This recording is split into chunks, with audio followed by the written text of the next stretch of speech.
Em nome da Federação Espírita Pernambucana, damos as boas-vindas àqueles que estão se juntando às nossas transmissões a partir deste momento. Teremos a partir de agora a palestra de Sandra Borba, que é educadora, evangelizadora, expositora e escritora espírita, trabalhadora da Federação Espírita Brasileira e da Federação Espírita do Rio Grande do Norte, que trará o tema o Espiritismo como educador de almas. Após a palestra, teremos mais um momento de perguntas e respostas, que será conduzida por Elinar Santos, diretora da Federação Espírita Pernambucana. Seja bem-vinda, Sandra Borba. Boa tarde. Boa tarde a você. Tudo bem? Boa tarde a todos que nos acompanham. É um prazer tê-la conosco em mais uma atividade federativa da nossa querida Federação Espírita Pernambucana. Seja bem-vinda. O resto da tarde é seu. Aguardamos a sua palestra. E bom dia, boa tarde, boa sorte. Boa tarde. Obrigada. Inicialmente, nós gostaríamos de saudar a nossa amada Federação Espírita Pernambucana, instituição que me acolheu durante 12 anos, em que frequentamos aí a juventude espírita, e saudar aqueles que estão dando continuidade a esse trabalho de divulgação tão importante, que é a Mostra Espírita, em sua 29ª edição. Parabéns, porque a continuidade na tarefa é algo fundamental para que nós possamos nos sentir fortalecidos e, principalmente, para que possamos cumprir a missão que o Espiritismo tem e, através de nós, mesmo criaturas imperfeitas que somos, que nós consigamos, de alguma forma, colaborar com Jesus e com o Espírito de Verdade, com Kardec, com os benfeitores espirituais, no desenvolvimento da grande tarefa do Espiritismo. Gostaríamos de agradecer a lembrança do nosso nome, né, aos companheiros que conosco já estão aí compartilhando as palestras, o nosso querido Leonardo, Alberto, Gordinho, e saudar os internautas pelos diversos canais que oportunizam a divulgação espírita. Isso é muito importante, é um caminho sem volta, embora não substitutivo do encontro presencial, mas é, sem dúvida alguma, uma ferramenta extremamente importante para que possamos continuar na propagação saudável, correta, da doutrina espírita. Nós gostaríamos de começar lembrando o poeta pernambucano Mauro Mota, que diz: ninguém se muda jamais do domicílio da infância. Então, nós nos sentimos felizes em retornar, ainda que de modo virtual, ao contato com os nossos amados irmãos da Federação Espírita Pernambucana e todos aqueles que nos acompanham, né? E já que estamos aqui nesse lembrar dos pernambucanos da nossa casa, vamos iniciar a reflexão do nosso tema, o Espiritismo como educador de almas, evocando um pernambucano, Djalma Montenegro de Farias, nascido no Recife aos 9 de outubro de 1900, foi orador, foi jornalista, escritor, professor e foi presidente da Federação Espírita Pernambucana por 3 mandatos. Desencarnou muito jovem, desencarnou com 50 anos apenas, também em Recife. E ele tem, que nós conhecemos, 3 mensagens específicas ditadas por ele pela mediunidade do nosso Divaldo Pereira Franco. Nós registramos 2 mensagens, que são as mensagens contidas em Crestomatia da Imortalidade, a de número 21, intitulada Templo Espírita, e no livro Sementeira da Fraternidade, capítulo 55, Centro Espírita. Então, o nosso querido Djalma Montenegro de Farias, pela mediunidade do Divaldo, nos traz, então, todo um conjunto de reflexões sobre aquilo que a casa espírita ela representa.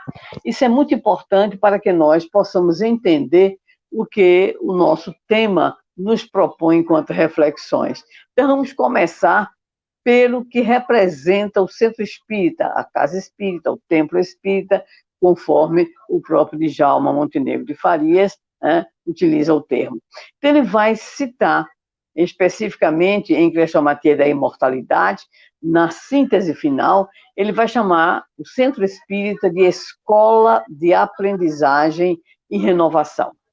Na outra mensagem, que se encontra em Sementeira da Fraternidade, ele vai nos apresentar inúmeras considerações em torno daquilo que seria a casa espírita. Ele começa dizendo, bendita escola de almas. Em seguida, ele nos apresenta algumas características muito importantes. Ele chama a casa espírita de celeiro de esperança, de oficina de socorro à aflição, de oásis em escaldante deserto, de hospital que recebe enfermos de toda procedência, de templo que escuta os soluços da inquietude e, mais uma vez, escola, porque ensina as diretrizes da vida feliz, núcleo de assistência ativa e, por fim, igreja de amor, academia de aprendizagem. Observamos, assim, que o grande destaque apresentado pelo ex-presidente da Federação Espírita Pernambucana está exatamente nas expressões escola de aprendizagem, escola de almas, escola porque ensina as diretrizes da vida e a academia de aprendizagem. Observamos dessa forma que a grande chave de compreensão do nosso Djalma é que a casa espírita ela tem um caráter essencialmente educativo. Ela pode ser um celeiro de esperanças, um oásis, um hospital, um núcleo de assistência, mas ela é principalmente o quê? Uma escola. Uma escola de vida, uma escola de aprendizagem, a escola de renovação, a escola que vai nos auxiliar a compreender as diretrizes da vida.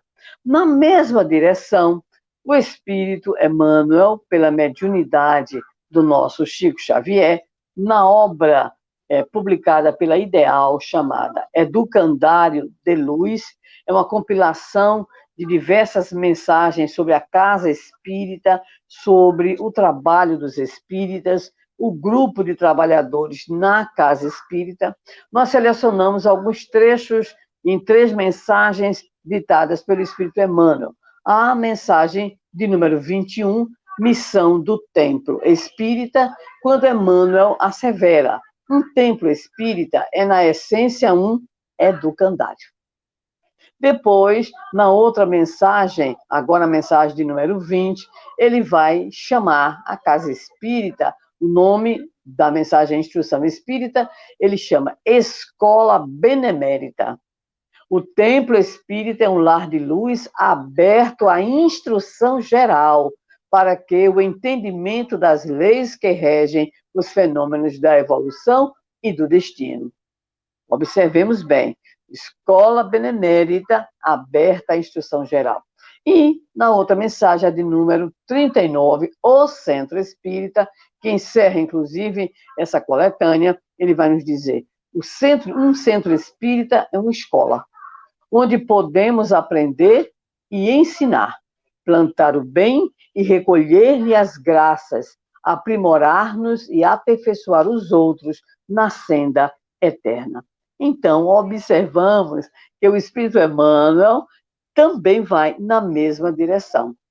O templo espírita é um educandário, é uma escola benemérita, aberta à instrução, é uma escola onde podemos aprender e ensinar. Então, tanto o nosso Djalma quanto o nosso Emmanuel destacam o caráter eminentemente educativo da casa espírita. E aí, a pergunta que, obviamente, nos aparece: quanto a esse caráter educativo, por que ocorre essa preocupação? Por que razão? Ora, a casa espírita, o movimento espírita, é o lado operacional, é o braço de atuação das pessoas, dos homens, das criaturas, movidas, essas criaturas, pelos ideais, pelos princípios da doutrina espírita. Todos os princípios devem, assim, apontar a direção, apresentar os valores, distinguir as metas, situar os grandes objetivos que as instituições que procuram se inspirar nesses princípios devem ter. E aí nós vamos recolher uma outra colocação muito importante de Lins de Vasconcelos, paraibano, né, que viveu boa parte da sua vida no Paraná, Rio de Janeiro, Paraná de novo, em que nos diz também, pela mediunidade do nosso Divaldo, no capítulo 8 de Crestomatia da Imortalidade. Prestemos atenção ao que ele nos diz de forma tão sintética. O Espiritismo é doutrina eminentemente educativa. Com as luzes que projeta sobre a alma humana, resolve todos os problemas do ser, do destino e da dor. E no fim da mensagem, é o capítulo 8 do referido livro, ele diz: afirmamos sem receio, Espiritismo e educação são partes essenciais de um mesmo todo na semeadura, aliás, na sementeira, na sementeira do amor integral. Observemos aí a síntese do nosso Lins de Vasconcelos, também dirigente espírita de grande relevância no movimento espírita nacional. Sem receio, Espiritismo e educação são partes essenciais de um mesmo todo na sementeira do amor integral. Então, podemos perguntar, em que pontos convergem educação e espiritismo? Vamos começar pelo termo educação, que é um termo muito abrangente, muito complexo, utilizado hoje nas mais diversas áreas da atividade humana. E vamos, então, fazer um recorte para identificar a educação como um processo de desenvolvimento humano integral, que é feito intencionalmente de uma geração em relação à outra, de uma instituição em relação às criaturas, de criaturas em relação a outras criaturas, né? E que ocorre durante toda a vida, ou seja, a educação ao longo da vida. Na perspectiva espírita, essa educação ela ocorre antes, né? Lembrando aí o nosso querido Platão, né? Então, antes a gente estava aprendendo, durante e depois também, considerando que a vida para nós, ela é imortal. E nós estaremos aprendendo em outras dimensões que não apenas na dimensão material. Somos seres de aprendizagem. Quem nos recorda isso, inclusive, é o nosso amado conterrâneo também, Paulo Freire, que hoje completaria 99 anos.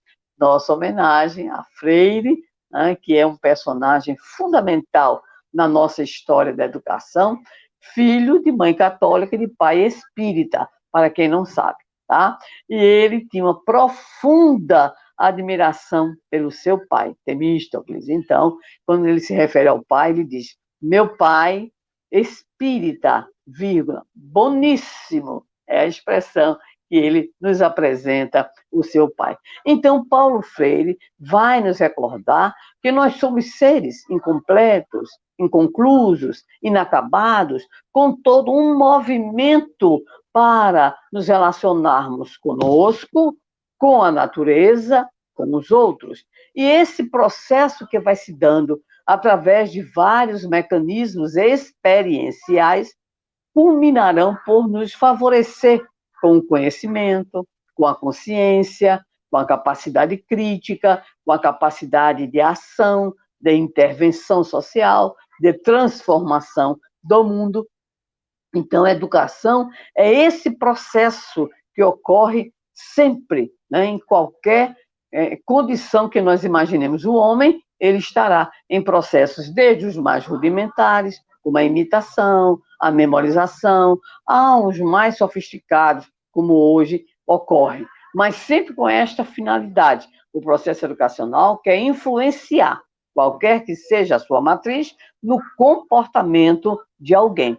Mas num sentido bem interessante, o espírito Amélia Rodrigues, quando estava encarnada, quando era baiana, educadora católica, ela tinha uma frase lapidar, em que ela dizia que todos somos educadores uns dos outros, pelo que falamos ou não falamos, pelo que agimos, pelo que não agimos. Ela entendia, então, a educação como esse processo bem amplo de influência no comportamento, a influência no que diz respeito à criatura que está convivendo conosco, assimilar esse ou aquele valor, essa ou aquela informação, enfim, esse ou aquele conteúdo que podemos, de alguma forma, socializar. Então, observemos que isto é educação, de modo bem en passant, bem geral. O Espiritismo, o que seria, então?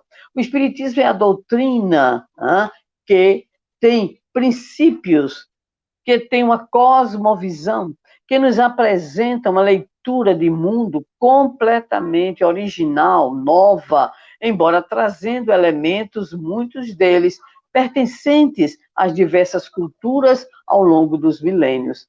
É para nós a terceira revelação dentro da tradição judaico-cristã e apresenta-nos principalmente, conforme a própria obra espírita nos apresenta, né?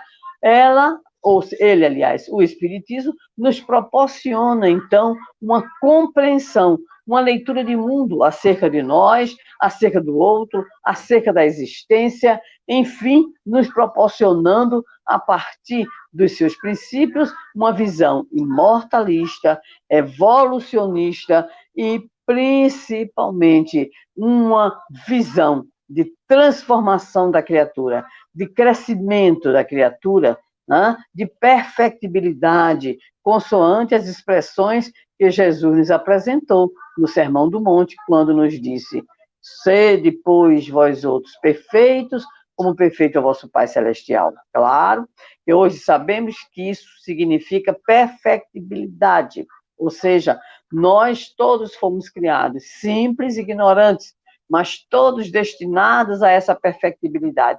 E vivenciamos, segundo a doutrina espírita, essas experiências reencarnatórias para o desenvolvimento em nós do conhecimento que vai nos auxiliar no livre-arbítrio, que vai nos possibilitar a escolha e vai automaticamente nos conduzir ao progresso completo, conforme o Espírito de Verdade anunciou a Kardec na parte terceira do Livro dos Espíritos. O que é que engloba? Engloba o progresso completo, o progresso intelectual e o progresso moral. Esses dois não estão juntos, nós já sabemos, né? O progresso intelectual engendra, ajuda, né? Colabora com o progresso moral, nos auxiliando a distinguir entre o bem e o mal.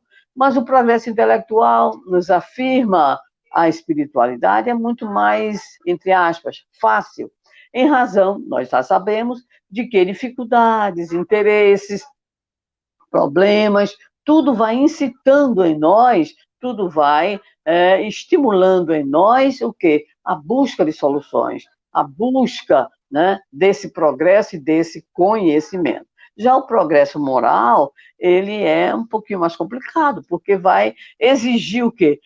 Vai exigir introspecção, vai exigir a identificação das nossas dificuldades, das nossas falhas, vai exigir um esforço muito grande da vontade para que possamos, então, caminhar na aquisição dos valores imorredouros da vida. Mas voltemos um pouco ao que nos diz Lins de Vasconcelos. O Espiritismo projeta luzes sobre a alma humana, ou seja, auxilia a criatura na leitura e construção de uma nova visão, de um mundo outro, de uma compreensão outra, em especial na busca de quê? De respostas para os intrincados problemas do ser, do destino e da dor. Então, o Espiritismo, ele tem esse cabedal, esse conteúdo. Por essa razão, nós vamos encontrar nos prolegômenos a página assinada pelos luminares da qualificação, que nos diz o seguinte, em dado momento: cabe aos espíritos, esses que atuaram na terceira revelação, abre aspas, instruir e esclarecer os homens, abrindo uma nova era para a regeneração da humanidade. Fecha aspas. Prestemos atenção, que as duas palavrinhas que aí estão, instruir e esclarecer os homens, abrindo o quê? Uma nova era para a regeneração da humanidade. Perguntamos, qual é o conteúdo, então, dessa instrução e desse esclarecimento? É só buscarmos o frontispício da obra básica, o Livro dos Espíritos, está lá, o Livro dos Espíritos. E Kardec coloca de maneira sumária, sintética, qual é o conteúdo dessa obra, nos afirmando, contendo os princípios da doutrina espírita sobre, prestemos atenção, a imortalidade da alma, a natureza dos espíritos e suas relações com os homens, as leis morais, a vida presente, a vida futura e o porvir da humanidade. Conteúdo esse, diz Kardec, segundo o ensinamento dos espíritos superiores, através de diversos médios recebidos e ordenados por Allan Kardec. Voltemos para enfatizar. Que conteúdo, então, é esse? Já que nos prolegômenos encontramos a afirmativa de que esses espíritos que integraram nessa revelação, integraram a equipe dessa revelação, então, instruir e esclarecer os homens, abrindo uma nova era. Ora, quando nos prolegômenos encontramos essa assertiva, nós já começamos a entender que essa instrução e esse conteúdo vem a acrescentar. Vem, na verdade, expandir a compreensão humana, limitada não apenas em razão das nossas imperfeições intelectuais, morais, mas também em virtude das nossas viciações, em virtude das nossas atitudes que não colaboram, as mais das vezes, nesse processo de superação, ou seja, nesse processo que vai ajudar a construção de uma nova era. E se ela é nova, nós entendemos que deve trazer coisa boa, né? Então, a nova era de quê? É o que nós imaginamos e o que está lá também em O Livro dos Espíritos, de paz, de concórdia, onde reina o bem. Como está na Gênese, onde nós possamos ter segurança, bem-estar socio-moral. Isso é muito importante para todos nós. Então, no frontispício da obra, Kardec já nos diz do que é que se trata. Quem vai ler, e em vez de ir direto para a primeira página, então, aquele que é acostumado a ler as orelhas, né, a introdução, então vai ver o conteúdo que ali está, para poder, então, saber se vai querer realmente ler ou não. Agora, outra pergunta que nos cabe fazer. Ora, nós já sabemos qual é o conteúdo, né? Ou seja, a instrução, o esclarecimento, a gente já sabe sobre o quê? É sobre a alma, sobre a imortalidade, sobre a vida do espírito, sua relação com os homens, vida presente, vida futura, porvir da humanidade. Mas com que finalidade a gente vai ter esse conjunto de informações? Qual é, na verdade, a grande pergunta? Qual é a grande finalidade do Espiritismo? Por incrível que pareça, vamos encontrar uma resposta sintética, há muitas respostas, mas tem uma bem sintética no capítulo 26 de O Livro dos Médiuns, no item 292, na questão 22, né? Olha só o que o Espírito Verdade dá como resposta. Não vos esqueçais que o fim essencial, exclusivo do Espiritismo, é a vossa melhora.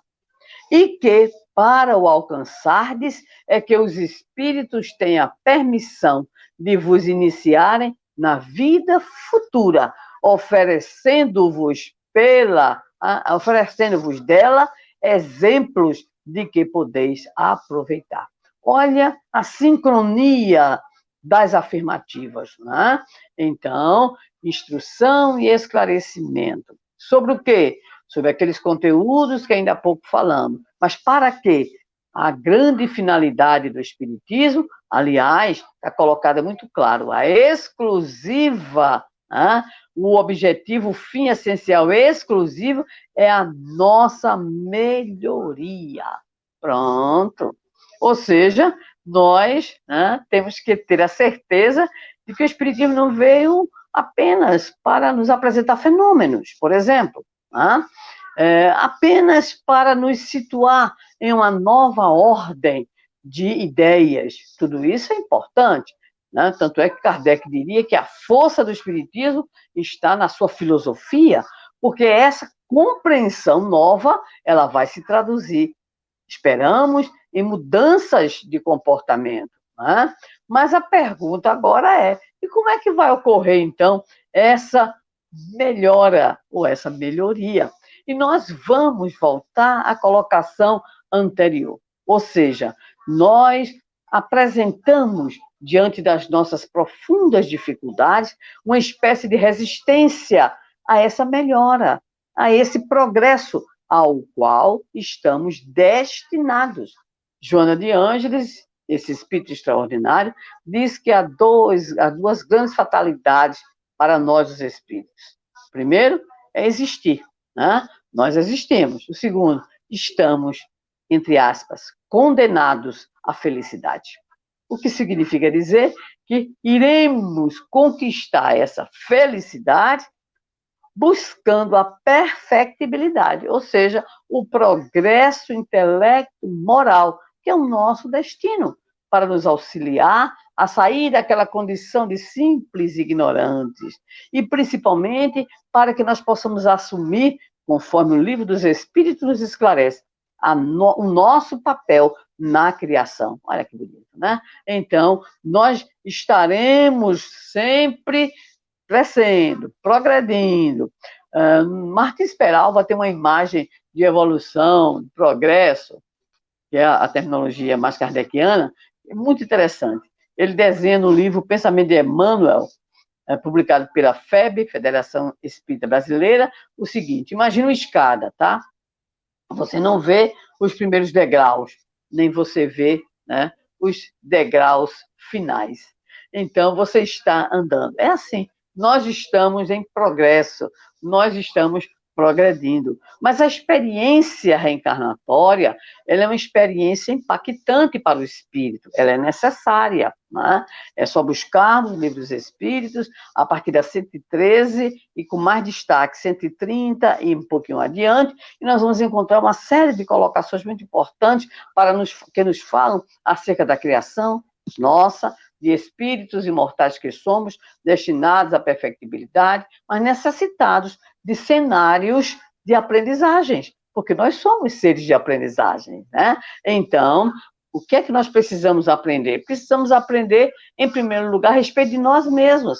E se nós lembrarmos um pouco mais as nossas próprias dificuldades, vamos identificar que o problema, né, em nós é, primeiramente, o nosso desconhecimento em relação a nós mesmos. Quem somos?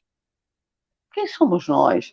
O que carregamos sob o ponto de vista de deficiências, imperfeições, viciações? Que potencialidades de superação nós temos para seguirmos adiante? Então, a existência, né, corpórea, ou seja, mergulhar na carne, não é fácil. A experiência reencarnatória ela é rica, mas ela é objetiva, expiação, objetiva melhoramento progressivo da humanidade, né, conforme a questão 167 do Livro dos Espíritos. Mas não é fácil. Se fosse fácil, nós não leríamos na farta literatura espírita sobre o plano espiritual como os espíritos têm receio de reencarnar. Olha, o que não tem está meio iludido, né? Às vezes avalia mal, às vezes tem o ego muito inflado, e os companheiros, os benfeitores, baixa a bola, né? Assim não, vai com calma, né? Para poder seguir adiante, né? Nessa situação chamada evolução, através dessas experiências reencarnatórias. Então, o que é que ocorre? É que nós nos mantemos até hoje muito mais próximos, como diz o Espírito Emmanuel, muito mais próximos a quê? Ao ponto de partida do que ao ponto de chegada. E é preciso, então, para que aquela melhoria, quem nos fala, né, o Espírito de Verdade, ser a grande finalidade do Espiritismo em nossas vidas, o que é que nós precisamos? Nós precisamos desse autoconhecimento. Nós precisamos nos harmonizar com a lei divina ou natural, no exercício dos chamados mandamentos que Jesus também sintetizou em resposta ao fariseu. Amarás o Senhor teu Deus de todo o teu coração, de toda a tua alma, de todo o teu espírito. Este é o primeiro mandamento. E o segundo, que é semelhante a este, amarás o teu próximo como a ti mesmo. Aí estão toda a lei e os profetas. Então, olha aí a síntese extraordinária de Jesus, que vai nos dizer exatamente a nossa trajetória enquanto necessidade evolutiva. Mas para que nós possamos chegar a esse, né, caminho do amor a Deus, do amor a nós mesmos, do amor ao próximo, é preciso debastar, né, muita coisa que está presente em nossas dificuldades de evolução. Por isso, nós vamos buscar na obra básica, o Livro dos Espíritos, a questão 914. A resposta é extraordinária, né? Porque o que é que tem dificultado a nossa melhoria? O que é que tem dificultado o nosso progresso? E a resposta que o Espírito de Verdade dá a Kardec. À medida que os homens se esclarecem sobre as coisas espirituais, dão menos valor às materiais. Em seguida, é necessário reformar as instituições humanas que as entretêm e excitam. Isso depende da educação. Então, nós identificamos agora que a grande dificuldade nossa está na dupla. Qual é a dupla? Egoísmo e orgulho. Egoísmo, o vício radical. Egoísmo e orgulho, esses irmãos que são responsáveis pelo nosso atraso, pela demora em assumirmos uma postura mais proativa no que diz respeito ao nosso processo de evolução espiritual. Então, nos demoramos porque permanecemos egoístas. E Kardec, com a sua constante capacidade, vai bombardear o Espírito de Verdade, a partir da 913 até um pouquinho adiante, com uma série de perguntas. Mas esse egoísmo está na natureza, faz parte do próprio instinto de conservação. E aí, como é que fica? A civilização excita, a civilização estimula o egoísmo. Como é que fica? O Espírito de Verdade sempre a nos esclarecer. O problema é o abuso. O instinto de conservação, todos precisamos. Nós temos que ter esse instinto de conservação, porque senão nós não conseguiríamos dar continuidade sequer à nossa própria vida física. Nós lembramos, a propósito de abordar o egoísmo e o orgulho, de um exemplo que demos um dia desse. É preciso ter um pouquinho de egoísmo. Vamos ver por quê. Porque, por exemplo, eu conheci, né, no âmbito familiar, um personagem muito interessante. Recebia, por exemplo, salário. Recebia o salário, quando ia para casa, aí encontrava alguém, um amigo, um conhecido, não precisava ser amigo, não. E aí essa pessoa dizia assim, olha, eu estou tão necessitado, lá em casa não tem nada. Ele pegava o dinheiro do salário, que era para a família dele, com 6 filhos, e dava. Quando chegava em casa, a mulher perguntava, e aí, a feira? Ah, eu dei para fulano estava tão necessitado. Então é preciso que nós tenhamos esse instinto de conservação. Não conservar somente a vida do outro, do filho, do meu irmão, do meu conhecido, do meu colega de trabalho. Então, o problema aí, né, é a nossa ausência até mesmo de uma compreensão e de um bom senso em relação às coisas. O orgulho. É preciso ter um pouquinho do bichinho. Por quê? Porque senão a gente perde o respeito. Vamos lá.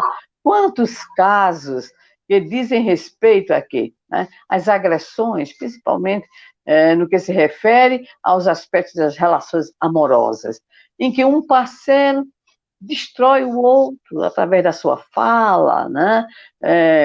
Afirma que o outro é um lixo, que o outro não vale nada, né? E o outro se submete, e se submete, e se submete. Então, o Espírito de Verdade tem razão. O problema não está no instinto de conservação, onde estariam essas matrizes, vamos dizer assim, mas é o abuso, porque de repente eu quero tudo, e de repente eu me sinto melhor que todo mundo. Eu quero tudo, é meu egoísmo, eu quero todo o destaque, eu quero tudo. E, de outro lado, eu sou a oitava maravilha do mundo. E aí, de repente, ninguém vale mais nada e eu sou o suprassumo de tudo. Fica difícil. Então, mais uma vez, o Espírito de Verdade diz, é o quê? É o abuso.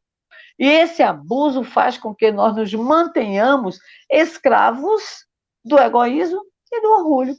E isso nos mantém o quê? Atrasados. Essa é a grande resposta que o Espírito de Verdade vai nos apresentar. Kardec vai concordar e corroborar essa afirmativa, ou seja, nós mantemos-nos atrasados porque não conseguimos superar orgulho e egoísmo. Então, isso depende da educação.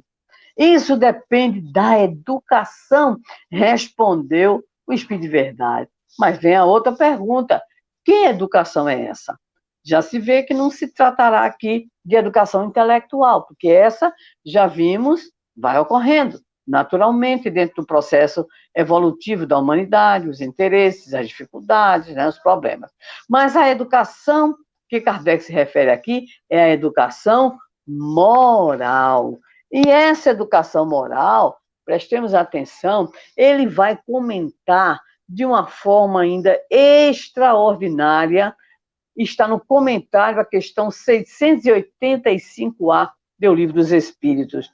O tema é lei de trabalho, mas olha o que Kardec coloca. Ele fala sobre a educação, não a educação intelectual, ele diz, mas a moral.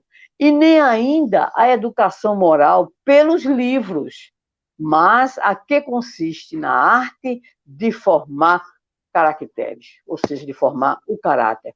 Aquela que cria os hábitos, e a definição que Kardec vai nos apresentar, porque a educação é o conjunto dos hábitos adquiridos. Então, é nesse momento que nós vamos encontrar, eu não digo nem que é só a convergência, eu vou concordar com o Lins de Vasconcelos lá atrás e vou dizer que é um nó mesmo, ou seja, educação e espiritismo. Lembra? Logo no início, nós recordamos o nosso Lins de Vasconcelos dizendo, afirmamos sem receio, espiritismo e educação são partes essenciais de um mesmo todo na sementeira do amor integral. Então, é nesse momento que Kardec nos apresenta toda uma compreensão. Isso vai estar disseminado na parte terceira, aparece também alguma coisa, em O Livro dos Médiuns, muito rápido, Céu e Inferno, muito rápido, aparece no Evangelho segundo o Espiritismo, com muitas mensagens, e aparecem especialmente no último capítulo da codificação, que está na Gênese, o capítulo 18, especialmente quando ele trata da chamada nova geração. Então, que educação é essa? É a educação moral, sem desprezar a educação intelectual, sabendo, como já dissemos, que ela vai ocorrendo. Mas a principal preocupação, tanto de Jesus, quando esteve conosco, como a preocupação dos espíritos através da codificação, é nos chamar, nos concitar, nos convidar ao trabalho de renovação, ao trabalho de construção de uma personalidade moral saudável. Saudável por quê? Porque estará harmonizada com a lei divina ou natural. A educação, pois, proposta pela doutrina espírita é uma prioridade. Por quê?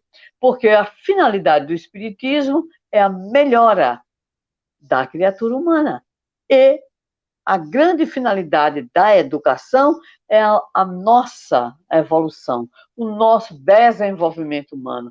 É aquilo que o nosso Paulo Freire chamava o ser mais do homem. Ou seja, nós precisamos ser mais, nós precisamos avançar intelectual e moralmente. E, segundo o nosso codificador, nós temos, então, a grande preocupação com a chamada educação moral, que não deve ser meramente teórica, meramente livresca, mas vamos investir nessa educação moral através dos instrumentos conceptuais, das propostas, dos ideais e dos valores que a doutrina espírita nos apresenta. Vamos parar, então, um pouquinho para refletir sobre o que seria essa educação moral. Primeiramente, é preciso reconhecer que ela se dá inicialmente no lar, porque o lar é a primeira escola da criatura, é a primeira escola das almas, como nos situa Emmanuel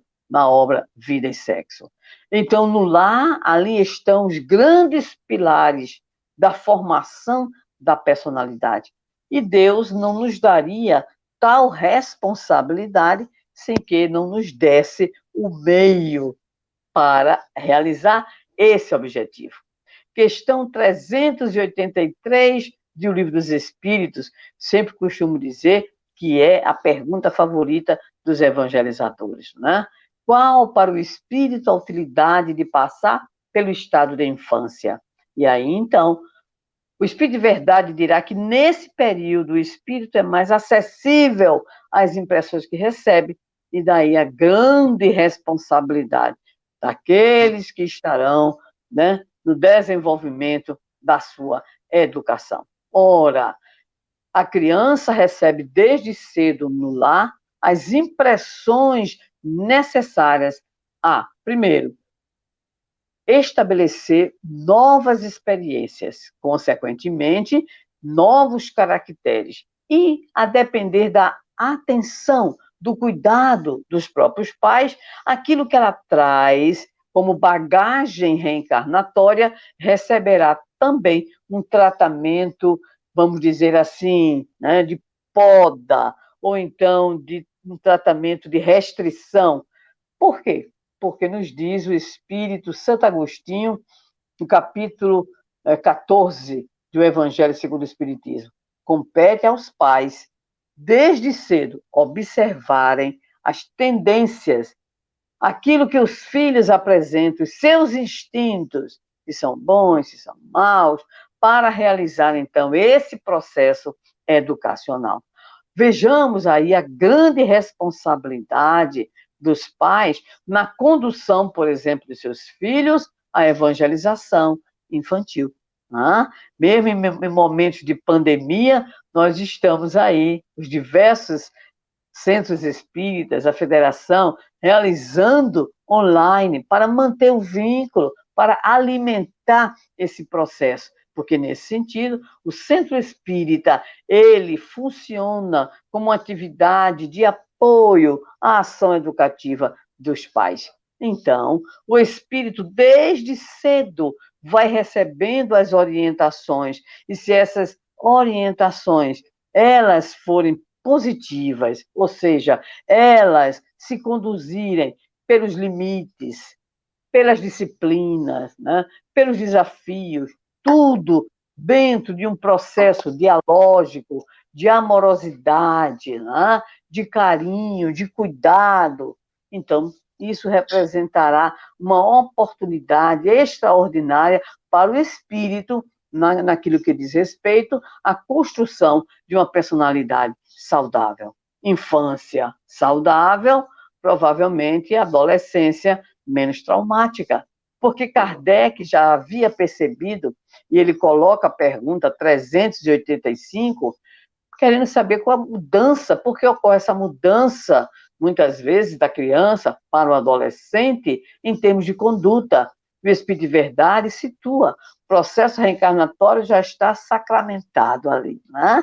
O processo já acontece, o espírito retoma aqueles seus conteúdos reencarnatórios que se apresentam na forma de interesses, de aptidões, de inclinações, de um certo temperamento e de certos traços de caráter. Então, aquilo que foi possível fazer na infância, foi possível, né? Mas o adolescente ainda apresenta condições de aprendizagens. Aí, mais uma vez, vai funcionar o quê? A dialogicidade. O trato com o adolescente, que muitos pais entram em parafuso, ficam profundamente perturbados, né? E entra, mais uma vez, a ação colaborativa, importantíssima da Casa Espírita, através do seu movimento de juventude espírita. Hoje, nós temos uma dinamicidade que eu, pessoalmente, digo, vivi quando, na Federação Espírita Pernambucana, frequentei há algumas décadas, né? Frequentei aí a mocidade. Ainda lembro os nossos queridos Valdec, Atademo, o nosso Edson Caldeira, né? Todos dois já desencarnados, a minha sempre evangelizadora, a Sônia Arruda, mais adiante o trabalho de um amigo muito amado, nosso Severino, mais conhecido como nosso Bio, né?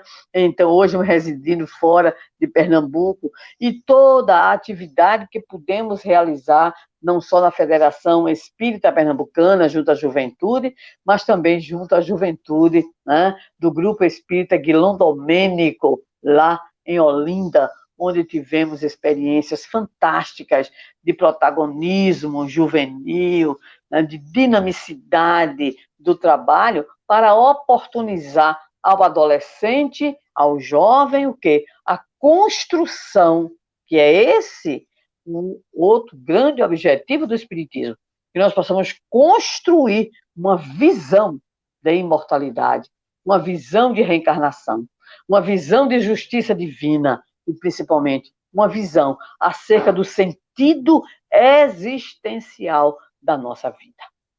Então, tudo isso a Casa Espírita pode fazer, colaborando com os pais, que deverão ser sempre aprendizes. Nós tenhamos essa plena certeza, não somos só os que ensinamos, os que educamos, mas somos aqueles, como diria Guimarães Rosa, né? Aqueles que de repente aprendemos com os nossos filhos, os nossos evangelizandos, nessa trajetória evolutiva que a vida nos apresenta. Então, essa educação moral, ela se torna imprescindível para a conquista de quê? Do equilíbrio. Do equilíbrio pessoal. Uma personalidade equilibrada, saudável, capaz de ver aquilo que a nossa querida Joana de Ângeles diz, ver a vida com um olhar de amadurecimento, sem aquela angústia pelos erros do passado, nem aquela ansiedade pelo que vai acontecer no futuro. Sem autopiedade, né? Sem aquela culpa esmagadora, mas como um processo que nos mostra, semelhantemente ao que ocorreu na célebre narrativa de Jesus com o filho pródigo. Erramos, sim, erramos. O filho pródigo errou, nós erramos, né? Mas nos arrependemos. Ou ele se arrependeu. A vida, com as suas dificuldades, mostrou para ele a necessidade de fazer uma nova leitura. E ele lembrou que o seu pai era um homem justo. Ele só voltou lá para o seu pai porque ele sabia que o pai era justo, ele tem a relação de confiança. É isso que a doutrina espírita vem nos auxiliar na construção dessa visão de confiança em Deus, de confiança na sua justiça, que vai se manifestar nas nossas lutas, nas nossas dores, mas também nas nossas oportunidades, né, de regeneração, de reequilíbrio. O filho pródigo é bem a imagem que precisamos do que diz respeito ao desenvolvimento moral. Mas vejamos bem, observemos que o moço, né, o filho pródigo, ele cai em si. E nós vamos encontrar agora, em O Livro dos Espíritos, já mais lá para o fim, duas coisas importantíssimas nesse processo de educação moral. Primeiro, a chamada chave do progresso individual. que os espíritos identificam como autoconhecimento. Não é possível proceder a essa superação do atraso, ou seja, não é possível buscar a melhora se eu não sei o que é que eu preciso melhorar. Porque nós temos umas dificuldades meio estranhas, né? De repente, nós não somos avarentos, somos só econômicos. De repente, nós não somos ciumentos, somos só zelosos, né? De repente, nós não somos egoístas, apenas procuramos tomar conta daquilo que é nosso, e assim por diante. Então, o autoconhecimento é a chave do progresso individual, porque será capaz aquele que assim procede, e é só ler as orientações tão taxativas, tão óbvias do Santo Agostinho na resposta a como ele procedia, as indagações, as reflexões, as perguntas, mas tendo como referência, não ele mesmo, mas como referência o quê? Aquilo que está na lei divina natural. Eu fiz todo o bem que eu podia fazer, alguém tem algo a reclamar de mim. Então, esse processo de autoconhecimento é o processo educativo que vai envolver crianças, adolescentes, jovens, adultos, todos, até os desencarnados, porque o que se faz, por exemplo, nas reuniões de assistência espiritual, os dialogadores com os nossos irmãos, né, que perturbam, porque estão perturbados, é estimulá-los ao autoconhecimento também.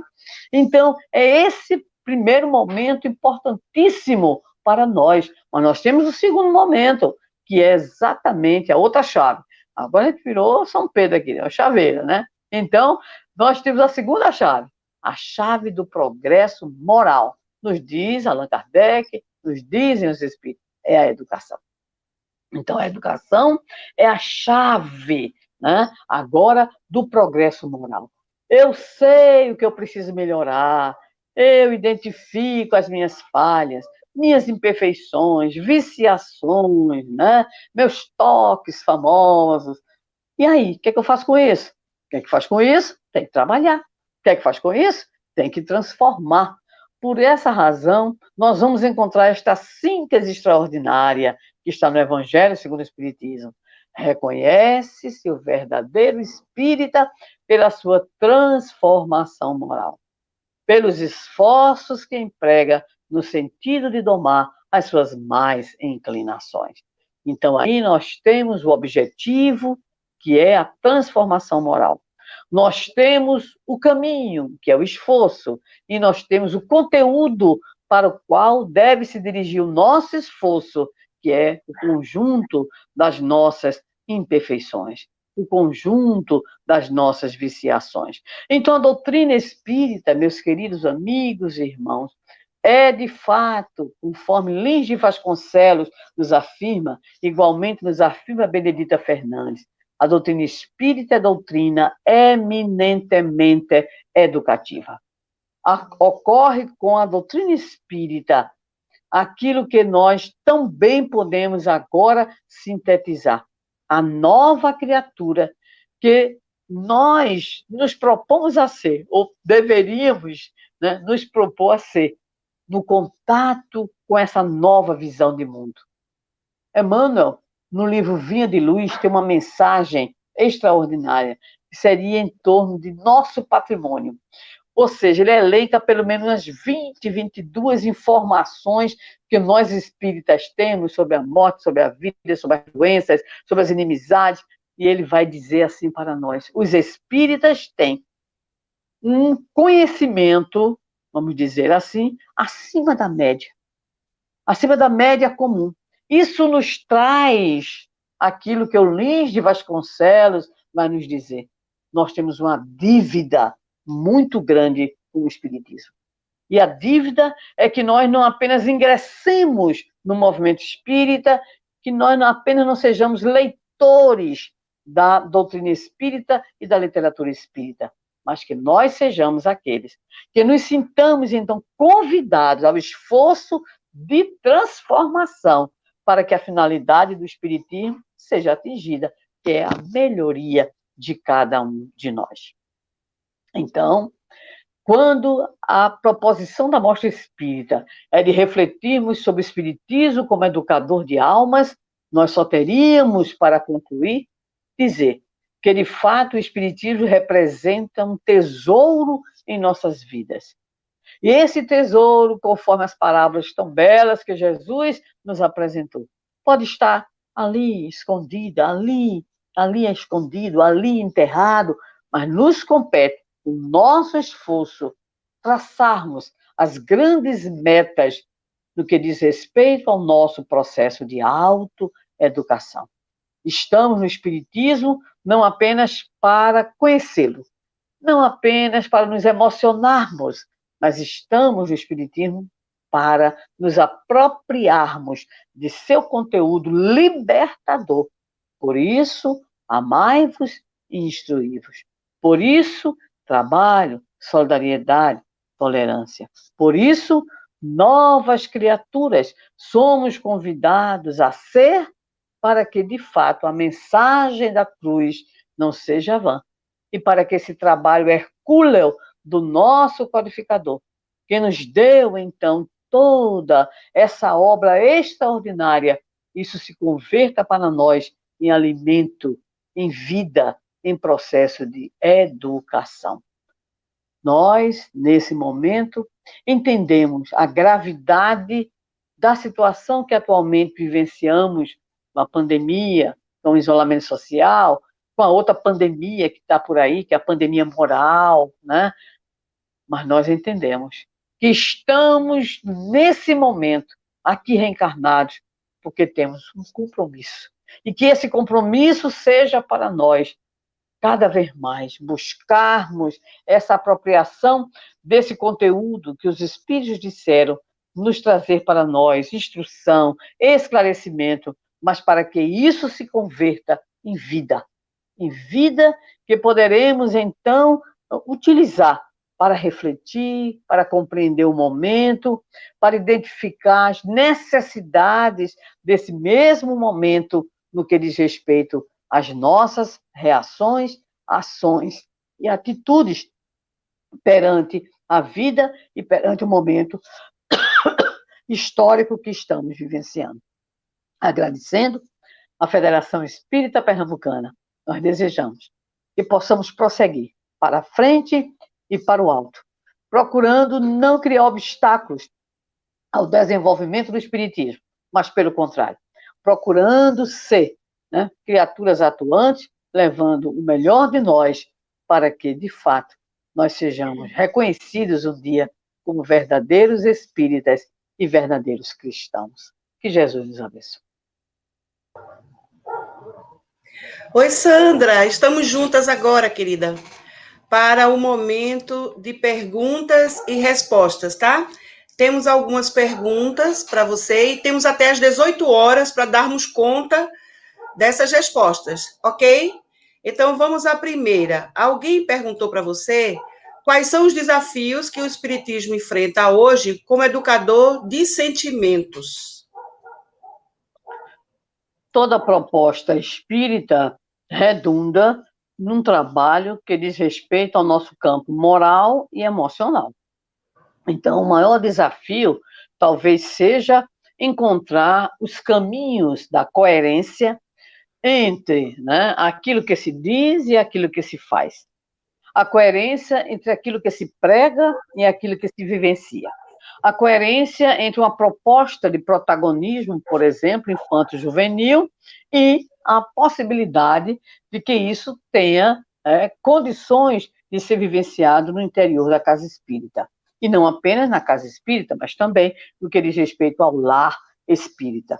Então, o primeiro desafio que nós enfrentamos é aquele desafio que está colocado para nós, no Livro dos Espíritos, como a única coisa que o Espiritismo quer destruir, que é exatamente o materialismo, né? Nós vivemos numa sociedade materialista, hedonista, uma sociedade fluida, né? Como Bauman diz, líquida. Ou então, como o Restrepo ele coloca para nós, uma sociedade imoral, não, né? Amoral. Ou seja, quem faz a moral é cada um. Então, acreditamos que o grande desafio se volta para toda uma construção de uma visão imortalista, isso vai nos ajudar bastante. E de compromisso em especial da criatura com o seu próprio processo de evolução espiritual. Então, se nós conseguirmos trabalhar isso desde a infância, adolescência e juventude, nós estaremos apostando em uma geração mais saudável. Para ilustrar isso, vamos usar um depoimento de uma jovem de 19 anos à época, chamada Fernanda, da Bahia. Ela participou de uma enquete da Federação Espírita Brasileira, em que havia uma pergunta, né, para os jovens: o que é que o Espiritismo representa para você na sua vida? E a resposta dela foi fantástica. Ela diz assim: eu me encontro num quarto escuro, muito, muito escuro, né? Está tudo bagunçado, tudo, né? E aí, de repente, tem um bico de luz. E esse bico de luz me mostra como tudo está bagunçado. E ela diz assim: o bico de luz não vai arrumar o que está desarrumado, não vai, né, ajeitar o que está bagunçado, mas me mostrar o que tenho que fazer. Ela finaliza dizendo: o Espiritismo é essa luz. Então, acredito que o grande desafio é, através de estratégias de entrosamento, amizade, carinho, dialogicidade, companheirismo, nós possamos ajudar a uma geração que aí está. Evoco Leon Denis nesse momento, Desafios de Novo Tempo, é a obra que foi publicada pelo Centro Espírita Leon Denis, do Rio de Janeiro, em que ele diz assim: eu tenho uma confiança profunda na juventude. Então, eu tenho uma confiança profunda na infância e na juventude. Eu acho que quem está chegando está querendo mudar o mundo. E ele diz de uma forma muito bonita: e esse pessoal vai encontrar as forças íntimas para proceder a essa mudança. Agora, na condição de pais, educadores, evangelizadores, cuidado para a gente não atrapalhar, né? Então, a gente não pode atrapalhar. Talvez o maior desafio seja a nossa coerência de adultos em relação à nova geração. Muito bem. Eu vi uma historinha que uma senhora foi até Pestalozzi, que foi o educador de Kardec, e perguntou a Pestalozzi quando seria o momento dela começar a educar o filho dela. Aí Pestalozzi perguntou para ela: quantos anos tem seu filho? Ela disse: 3 anos. Ele disse: então corra que você está 3 anos atrasada. Aí eu te pergunto, Sandra, e no caso assim, onde a gente vê uma grande maioria das crianças nas escolas completamente ainda desorientadas, assim, adolescentes que não têm uma perspectiva de futuro, porque possivelmente não tenham recebido dos seus pais a devida orientação, eu pergunto: estamos muito atrasados? O Espiritismo vai ter um grande trabalho de fazer, digamos assim, uma grande recuperação? Diga aí, querida. O Espiritismo tem um grande papel, conforme Prolegômenos nos diz, né? Então, se a gente está aí para ajudar na construção de uma nova era para a humanidade, nós temos um grande compromisso com toda essa educação. Agora, eu gostaria de registrar, Edna, que a visão espírita de educação, e em especial de criança, é totalmente diferente, né? Porque para nós a criança não é aquele ser que chegou. Na verdade, é o ser que estava desencarnado e que reencarnou. Então, ele reencarna, ou ela reencarna, né, ali a criança, e é preciso, Santo Agostinho tem completa razão, observar, né, para poder atuar. O que ocorre, na verdade, é que o processo educacional do reencarnante ocorre já no plano espiritual. Então, quando nós lemos a obra de André Luiz, por exemplo, nós sabemos que tem lá os institutos, né? Os núcleos de educação. Então, o pessoal vai e se prepara, tudo para reencarnar.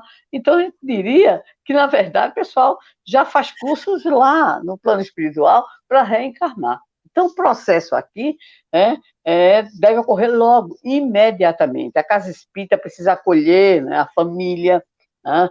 Por isso que a evangelização começa muito cedo. Hoje nós temos uma série de atividades que já envolve a família, a criancinha pequena, né? Depois já o maternalzinho, e assim segue, ok? E o processo é contínuo, porque também a visão... Tem a evangelização de bebês, Sandra. E já tem até a evangelização de bebês. Claro. Há uma compreensão, por exemplo, que é a evangelização da família com bebês, outros de bebês. Então, é alguma coisa que ainda está aí se discutindo, mas é importante esse acolhimento da família, do bebê também, desde cedo, mas com certeza no próprio lar, desde cedo, nós estamos em processo de educação, né, do feto, né, depois do bebê, e assim vai. Aqui em casa, a meninada cresceu a vida toda ouvindo Chico de Val. Eu disse, vamos começar desde cedo. Então, como você diz, né, não estamos exatamente atrasados. Talvez o que nós precisemos é de mais dinamicidade, né? É de mais engajamento nessas tarefas de educação. Né? Veja bem, nesse momento de pandemia, lancei uma pergunta no grupo nacional e estou felicíssima em ver, né, a multiplicidade. Claro que tem gente que parou. Aliás, teve instituição que parou completamente, né, as suas atividades. Por N situações que nós não nos compete nesse momento analisar. Mas o que a gente tem visto aqui mesmo, eu disse ainda há pouco a vocês, né? Aqui hoje está sério, porque a filha é evangelizadora, então ela está evangelizando. E eu vi, pelas respostas que eu recebi do Brasil inteiro, de norte a sul, é o pessoal tentando usar, né, a rede social para evangelizar. E alguém pode perguntar, e quando a criança não tem? Vai material, sabia? Então, a turma, por exemplo, que é assistida, né? Então, recebe material, os evangelizadores preparam. Claro que tem uns que estão até receosos, medrosos, enfim, ou com dificuldades, ou com receios, ou se sentindo até, podemos dizer assim, sem a instrumentalização necessária ou compatível com essa tarefa. Mas tem muita gente fazendo tudo. Então, nós precisamos, cada vez mais, o quê?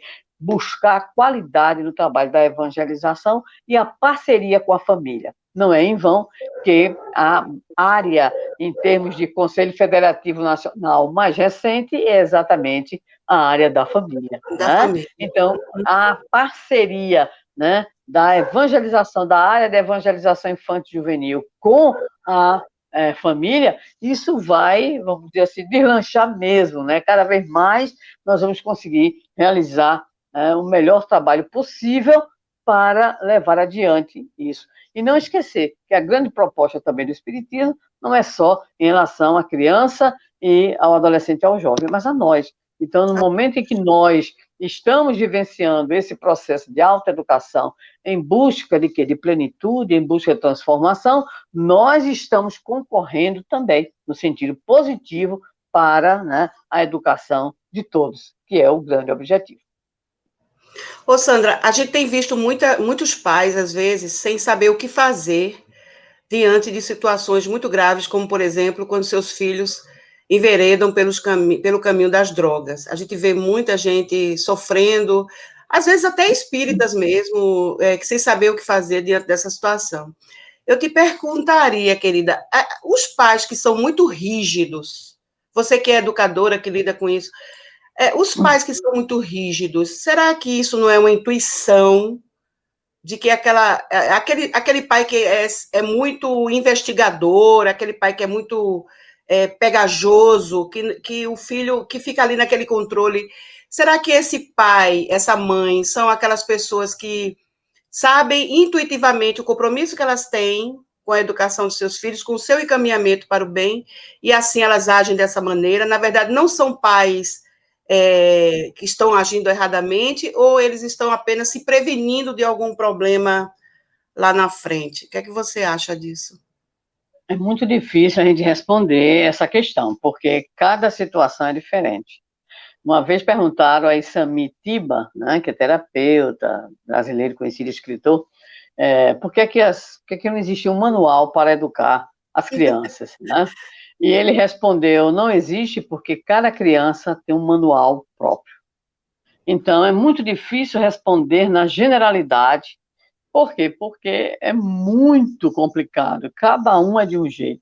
Às vezes você vê aquela criança que se torna um adolescente calado, até assim, quietinho, não é da gandaia, como a gente diz aí aqui no Nordeste.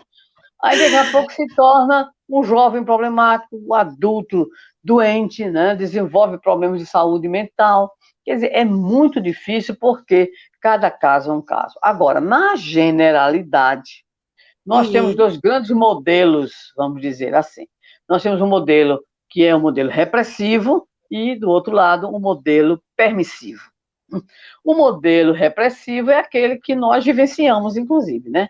Ou seja, as gerações mais idade receberam, embora também nesse modelo repressivo pudesse haver, né, muito carinho, amorosidade também, porque pelo fato de ser repressivo era muito mais o contexto, o entorno, como a gente diz, o entorno era muito repressivo também, né? E nós vamos encontrar, em especial a partir dos anos 60, né, uma série de situações sociais. Então, nós temos, né, a famosa década de 60, a famosa década de 70. As duas décadas juntas, elas fizeram um estrago muito grande. Os hippies, né? Então, o feminismo, né? Agora, veja bem, isso, pessoalmente, eu entendo que o estrago foi positivo, de um lado. Por quê? Porque havia, em especial, uma espécie de moral estranha, de moral imposta, né? De coisas que eram próprias dos pais, dos avós e de uma sociedade muito patriarcal, muito machista, inclusive. Então, essa crise, vamos dizer assim, ela tem um fator positivo, que é o que? Estimular mudanças, reflexões. Agora, existe uma teoria que é conhecida da sociologia com a teoria da curvatura da vara, né? Então, você tem o repressivo de um lado e você tem o outro lado mesmo, que é o permissivo. Então, isso tem a ver o quê? Com as revoluções sociais, né? Isso tem a ver com a saída da mulher para o campo do trabalho, tem a ver também com a globalização, em especial aquilo que é alimentado a partir de meados da década de 80. Então, tudo isso vai gerar uma ideia de que você não pode traumatizar a criança. Aí começou o problema. Há um período que esse pessoal chama de ditadura dos baixinhos, né? Então não pode fazer isso, não pode. Mas isso ainda é novo, não, viu? No início do século XX, quando começou o chamado movimento da escola nova, tinha gente que defendia isso daí. Então tudo parece que vai e volta. Aí o modelo permissivo, ele é estranho, porque de repente é o seguinte: não, cada um é o que é, a gente educa os filhos, mas a gente educa os filhos para o mundo, tem muito esse discurso, né? A gente educa muito os filhos para o mundo, mas tem um fator nesse modelo permissivo que é de gratificar o filho, ou seja, vamos recompensar. Então, de repente, a mãe está fora, de repente a criança está muito só, está muito com a televisão. Hoje é assim, hoje está muito com o tablet, hoje está muito com o celular, né?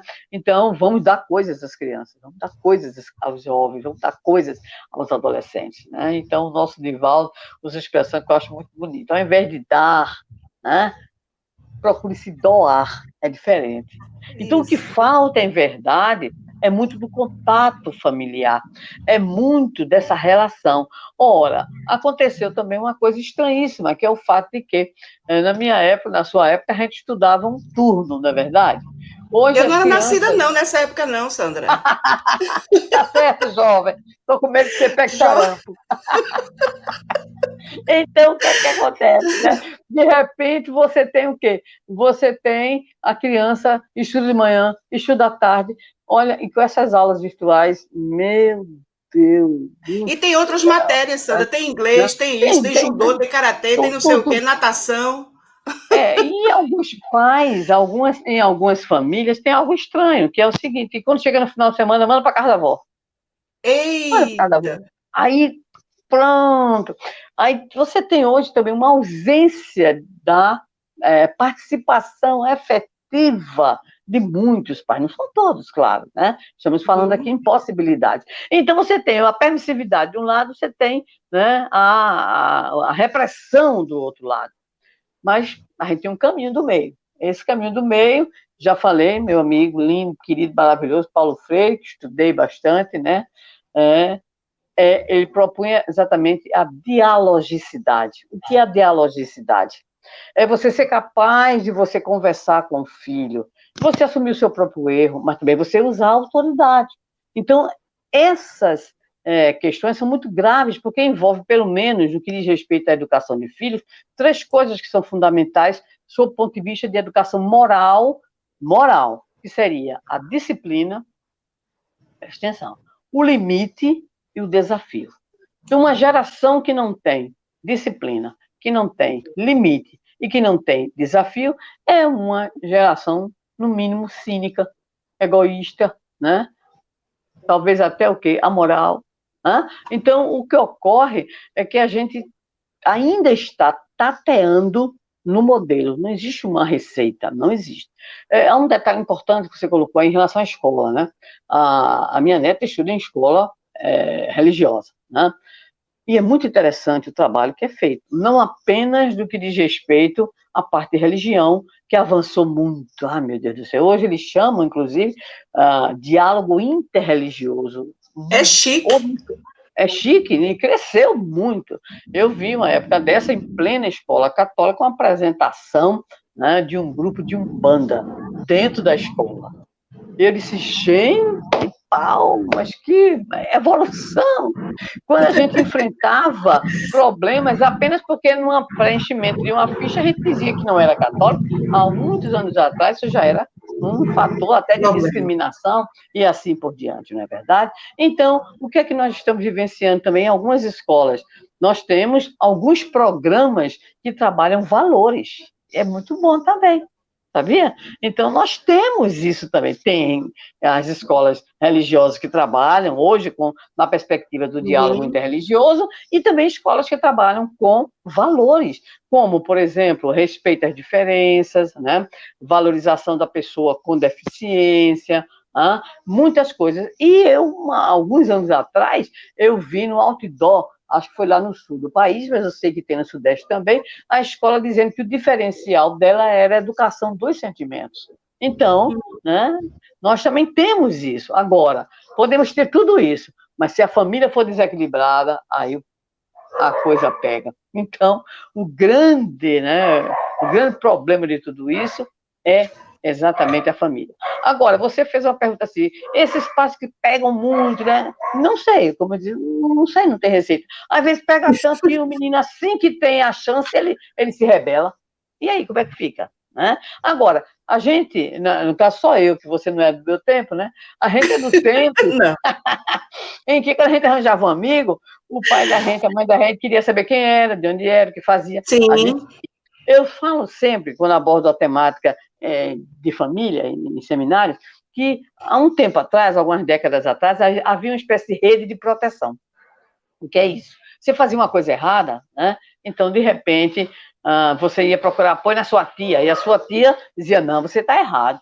Você ia para a mãe de um colega seu, de uma colega sua, está errado. Você ia para a professora está errado. Havia uma espécie de consenso em termos de valores. Hoje, a menina é filha de pais separados, adolescentes, né? E leva para sua casa um coleguinha do ensino médio para fazer um trabalho. A mãe bota o olho em cima do menino e, epa, é um gato. E que coisa estranha. Mas fica uma coisa, né? Um dia desse aí está aqui uma confusão com apreensão de criança, porque o pai, não, eu preciso, o menino estava passando, a menina, aliás, estava passando o final de semana com ele, também separado, então ele porque queria sair com os amigos e a namorada, ele levou a criança para o bar. Aí a mãe soube, pronto, lá vai a polícia, lá vai a confusão. Então, o grande problema nisso tudo são os limites dos próprios pais, o bom senso, porque existe uma coisa que a gente tem que entender hoje, né? Muita gente não estava nem preparada, nem preocupada de ser pai e ser mãe. É verdade. Há uma espécie de, não vamos levando, não vamos levando, não. É muito grave. Muita responsabilidade. Muita responsabilidade. Por isso, Santo Agostinho diz no Evangelho, Deus nos perguntará, o que fizeste do filho que vos confiei? Né? Essa é a grande questão. Muito bem, Sandra. Olha só, tem mais uma pergunta aqui. A pessoa está preocupada com o desânimo dos jovens de hoje. Aí ela quer saber o seguinte, esse desânimo, principalmente no caso da evangelização, muitos jovens não vão para a evangelização, dizem ao pai que prefere outra coisa, enfim, essa questão que ela está perguntando é se isso é um problema educativo dos pais ou se é digamos assim, um traço dessa nova geração, que ainda não é a geração nova, diríamos assim. Claro que não é a geração nova. A geração nova está chegando devagar. Não, mas está chegando. Está chegando, devagar, mas está. Cuidado para não confundir com outras coisas, né? Porque muita gente confunde a geração nova com crianças precocemente inteligente. Isso não é Isso uma não é nada a característica ver. da geração nova, né? Mas é o caráter. A geração nova tem esse caráter inteligente, inteligência precoce, mas também tem o quê? Olha para aqui, ó, a inclinação para o bem, ideias espiritualistas, melhor dizendo, inatas. Então, é outro perfil, tipo de né? geração, É outro né? perfil. Agora, o que é que faz com que um jovem não queira, por exemplo, ir para a evangelização? Aí tem criança também, né? Mas como criança, a mãe leva, o pai leva, né? Mas quando ele chega lá na idade, então, são múltiplos fatores, sabe, Edna? E a pessoa que nos fez a pergunta e todos aqueles que nos ouvem. A gente tem que ter cuidado para não estar fazendo o que se faz em educação, que é procurar caçar a bruxa, ou seja, quem é culpado? Não tem isso, não. Isso aí. Pode ser, por exemplo, né, uma questão familiar, pode ser. Não foi educado desde cedo, tá? Não há por parte dos pais, por exemplo, a gente sabe, porque é estranho dizer, mas eu vou dizer, tem pais assim, você vai para a evangelização, sim, aí deixa na porta da federação e vai para o shopping. Não pode. Aí ele diz assim, eu quero ir para o shopping também. Então, tem muito a ver. Tem muito a ver com a coerência. Eu me lembro, não sei se ainda tem aquela sorveteria famosa na frente da Federação Espírita Pernambucana. Não, né? lamentavelmente acabou. Pena, Era uma pena. Mas é uma pena, porque era um bom motivo também. Era um bom motivo para o pessoal ir para a evangelização. O pai e a mãe diziam assim, vamos, porque depois a gente vai tomar sorvete. Era isso mesmo, Sandra. Então tem a ver com o dinamismo que a família tem no próprio trabalho com a casa espírita, com a frequência à casa espírita, porque o que nós temos visto é quando a família é integrada de modo equilibrado, porque também tem o seguinte, viu? Tem muitos jovens assim, eu não gosto do espiritismo. Por quê? Porque meu pai e minha mãe são ausentes de casa por causa do movimento espírita. A ausência do equilíbrio. Já ouvi assim, né? O equilíbrio, né? Então você vê, eu estou aqui, de repente passa aqui, a alma já veio aqui me perguntar, e não acaba não. Então, há toda uma necessidade de harmonia. Então, existe um fator, um nicho que seria família, claro, existe, tá? Pode ter causas aí, pode ter causas no próprio trabalho da evangelização, que é um trabalho cansativo, que é um trabalho sem qualidade, sem uma certa harmonia, é outro nicho. Isso. Então, você tem a família como uma possibilidade, você tem o próprio trabalho como possibilidade, e você tem o espírito que está ali. Aquele espírito. Por exemplo, vou dar um exemplo que vocês vão ficar impressionados. Muitos de vocês conhecem o nosso querido jovem Arthur Valadares. Sim. Pronto. Maravilhoso ele, né? Maravilhoso. Aí eu perguntei para ele, frequentasse a evangelização, e disse que não gostava. Olha a esperança. Não gostava. Eu disse, o que é que tu fazia? Eu fugia para ouvir as palestras de Simão Pedro. Daí, resultado, depois se afastou enquanto jovem, ele se afastou, não frequentou a juventude espírita. Imagina. Aí você deu muito trabalho aos espíritos para poder fazer novamente voltar. Então, o fato dele não querer ir para a sala de aula não significa dizer que ele rejeite o espiritismo, não, é isso, né, Sandra? Não, é isso. Ele queria assistir Simão Pedro, que ele adorava assistir as palestras. Então, muitas vezes, então nós temos, aí no caso, nós temos 3 situações, preste atenção para a gente não se embananar aqui na resposta. Então, você tem o nicho família, sim. Aí tem a ver com a prática. Eu conheci uma menina, é uma menina. Ela disse, eu não vou à casa espírita porque meu pai é um hipócrita. Uau! E abandonou completamente. Não vou, porque não adianta estar, sou bonzinho, espiritismo e tal. E chega em casa, a vivência é outra. Então, eu digo, eu faço o que eu faço.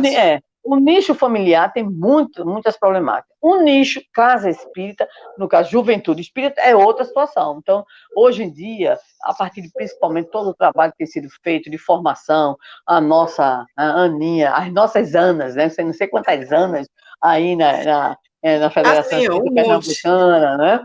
Então, todo o incentivo, todo o estímulo para que a criança, desde cedo, ela vai se sentindo pertencente, né? À instituição, ao grupo, sendo acolhida, já assumindo algumas atividades, que isso é muito bom quando a criança se sente útil, a criança, viu? Aí o adolescente, o jovem, quer dizer, o outro nicho é como é que é feito o trabalho pedagógico, né, de integração, de acolhimento na instituição. Então, são dois nichos, mas tem o terceiro, que é a própria criatura. Ou seja, às vezes é o espírito mesmo que, né, rejeita, né? Mas pode ser que o momento dele seja outro, pode ser que passe por problemas também. Agora, um excelente caminho para isso tudo é o Evangelho no Lar, que também não deve ser um local para a gente estar admoestando, para estar só criticando, só pegando no pé. Lembra aquela mãe que tinha Evangelho no Lar, reunia os meninos tudo, né? Forçava, e só caía a ingratidão dos filhos e os laços de família. Uau, só caía que essa coisa. mensagem. Aí, quando foi um dia, um filho disse assim, pegou e deu um evangelho novo para ela. Aí disse, agora vamos abrir. Aí não caiu a ingratidão dos filhos e os lados de família. Então, o evangelho lá tem que ser um momento agradável. Se tem criança, então faz um momento específico para a criança, depois deixa ela ali e vai. Para o jovem, não precisa forçar certas coisas, né? Então, 10 minutos, a leitura, o envolvimento em coisas boas, em ações sociais boas também, né? Oportunas. Então, hoje em dia a gente concebe evangelização além do centro espírita. É família, é comunicação, é sociedade. Então, hoje a visão é bem maior para poder criar o quê? Vínculos, para estimular, porque as inteligências são diferentes, as motivações, os interesses, não é verdade?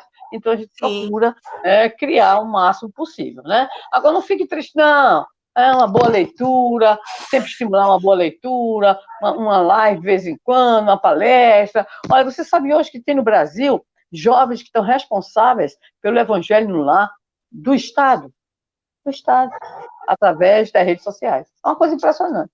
Até luau e sarau para jovens nós temos tido, e virtualmente, né? Então, há um dinamismo muito grande. Agora, muita coisa tem que ser feita, claro, né? Não está perfeito, né? Mas a coisa está seguindo e há uma preocupação muito grande dos gestores, em especial do movimento espírita de infância e juventude, na direção de quê? Da qualidade do trabalho, para exatamente cativar mais, né? Para proporcionar essa sensação de bem-estar, de pertencimento aos nossos jovens. Sandrinha, querida, foi bom demais e pena que acabou rápido, não é? Como sempre. Meu Deus. Não é? A gente tem muito que aprender. Eu tô aí de novo. Muito bom.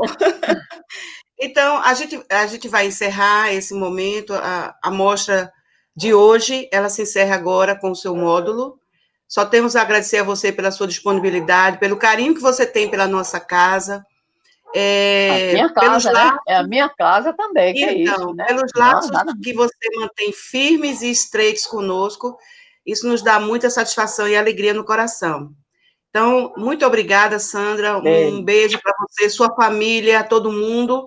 E queremos agradecer também as pessoas que estiveram conosco durante esses momentos da Mostra Espírita, que para nós é de grande importância e de grande satisfação.